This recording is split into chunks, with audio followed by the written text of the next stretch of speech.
Welcome to the Bible in 1 Year with Melissa Sykes. Today is January the 14th, and we begin in Genesis chapter 37, verse 1 through 17, Joseph's dreams. Now Jacob dwelt in the land where his father was a stranger, in the land of Canaan. This is the history of Jacob. Joseph, being 17 years old, was feeding the flock with his brothers, and the lad was with the sons of Bilhah and the sons of Zilpah, his father's wives. And Joseph brought a bad report of them to his father. Now Israel loved Joseph more than all his children, because he was the son of his old age. Also he made him a tunic of many colors. But when his brothers saw that their father loved him more than all his brothers, they hated him and could not speak peaceably to him. Now Joseph had a dream, and he told it to his brothers, and they hated him even more. So he said to them, "Please hear this dream which I have dreamed. There we were, binding sheaves in the field. Then behold, my sheaf arose and also stood upright, and indeed your sheaves stood all around and bowed down to my sheaf." And his brothers said to him, "Shall you indeed reign over us? Or shall you indeed have dominion over us?" So they hated him even more for his dreams and for his words. Then he dreamed still another dream and told it to his brothers and said, "Look, I have dreamed another dream, and this time the sun, the moon, and the 11 stars bowed down to me." So he told it to his father and his brothers, and his father rebuked him and said to him, "What is this dream that you have dreamed? Shall your mother and I and your brothers indeed come to bow down to the earth before you?" And his brothers envied him, but his father kept the matter in mind.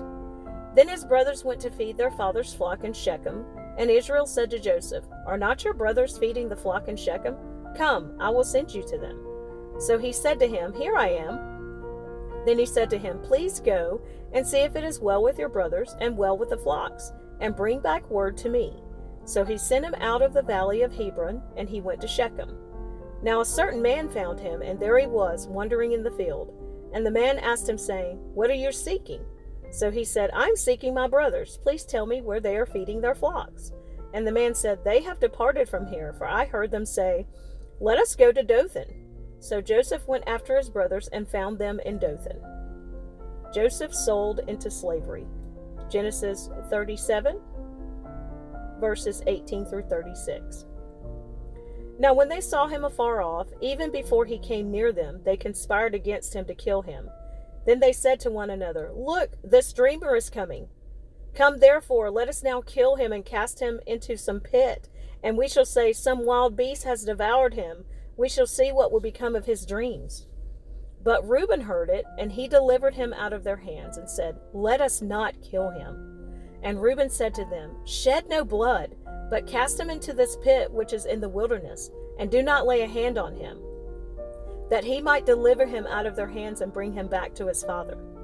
So it came to pass, when Joseph had come to his brothers, that they stripped Joseph of his tunic, the tunic of many colors that was on him.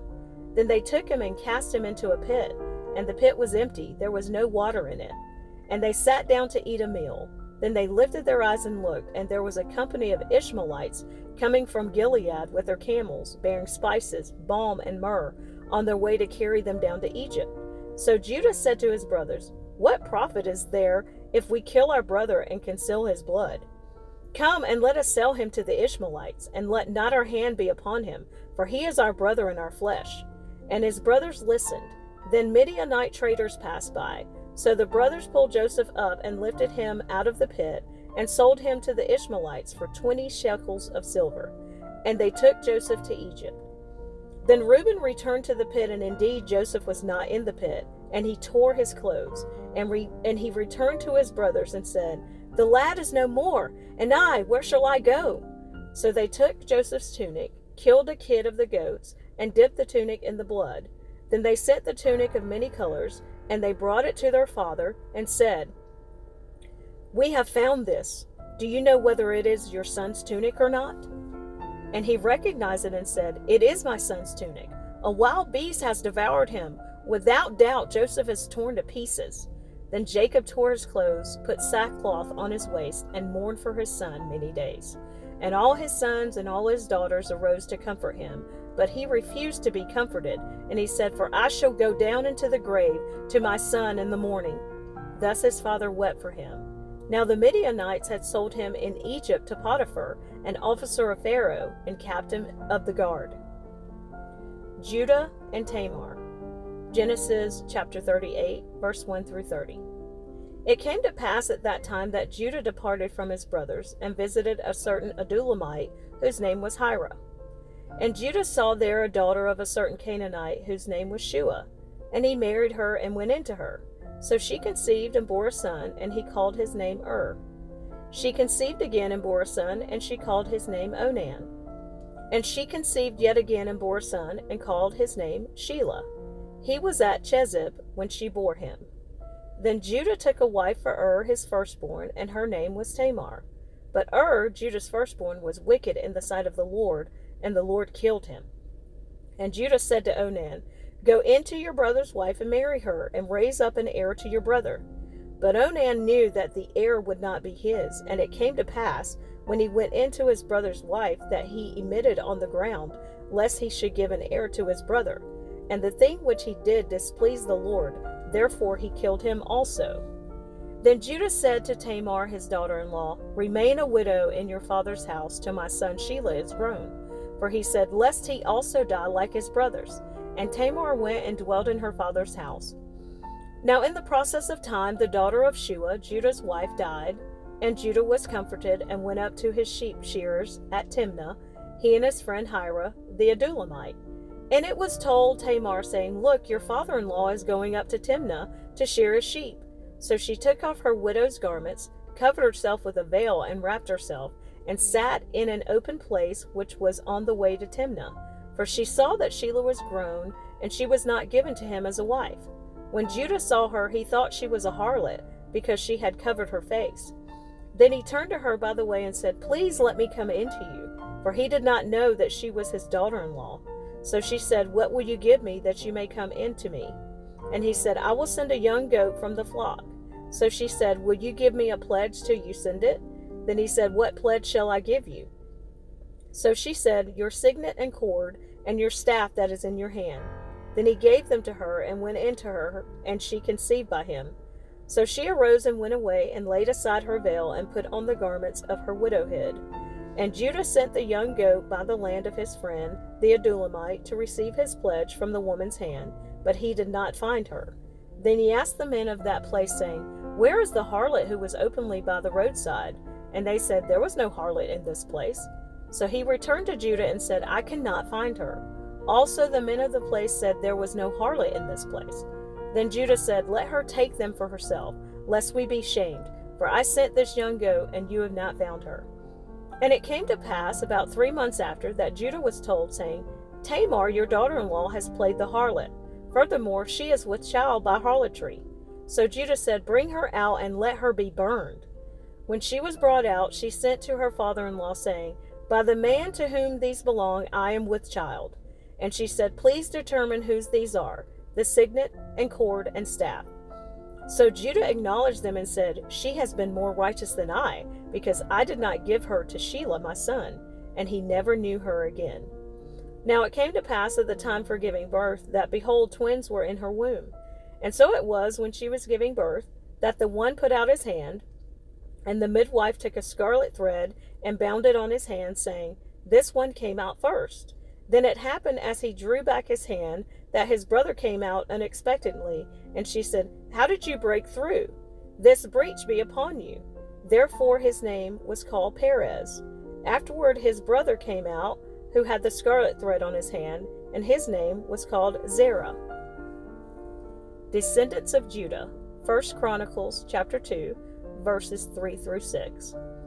The sons of Judah were Onan, and Shelah. These three were born to him by the daughter of Shua, the Canaanitess. The firstborn of Judah, was wicked in the sight of the Lord, so he killed him. And Tamar, his daughter-in-law, bore him Perez and Zerah. All the sons of Judah were 5. The sons of Perez were Hezron and Hamul. The sons of Zerah were Zimri, Ethan, Heman, Calcol, and Dara, 5 of them in all. 1 Chronicles chapter 2, verse 8. The son of Ethan was Azariah. Joseph in Potiphar's house. Genesis chapter 39, verse 1 through 18. Now Joseph had been taken down to Egypt, and Potiphar, an officer of Pharaoh, captain of the guard, an Egyptian, bought him from the Ishmaelites who had taken him down there. The Lord was with Joseph, and he was a successful man, and he was in the house of his master the Egyptian. And his master saw that the Lord was with him, and that the Lord made all he did to prosper in his hand. So Joseph found favor in his sight, and served him. Then he made him overseer of his house, and all that he had he put under his authority. So it was from the time that he had made him overseer of his house, and all that he had, that the Lord blessed the Egyptian's house for Joseph's sake. And the blessing of the Lord was on all that he had in the house and in the field. Thus he left all that he had in Joseph's hand, and he did not know what he had except for the bread which he ate. Now Joseph was handsome in form and appearance. And it came to pass after these things that his master's wife cast longing eyes on Joseph, and she said, Lie with me. But he refused and said to his master's wife, Look, my master does not know what is with me in this house, and he has committed all that he has to my hand. There is no one greater in this house than I, nor has he kept back anything from me but you, because you are his wife. How then can I do this great wickedness and sin against God? So it was as she spoke to Joseph day by day that he did not heed her, to lie with her, or to be with her. But it happened about this time, when Joseph went into the house to do his work, and none of the men of the house was aside, that she caught him by his garment, saying, Lie with me. But he left his garment in her hand, and fled and ran outside.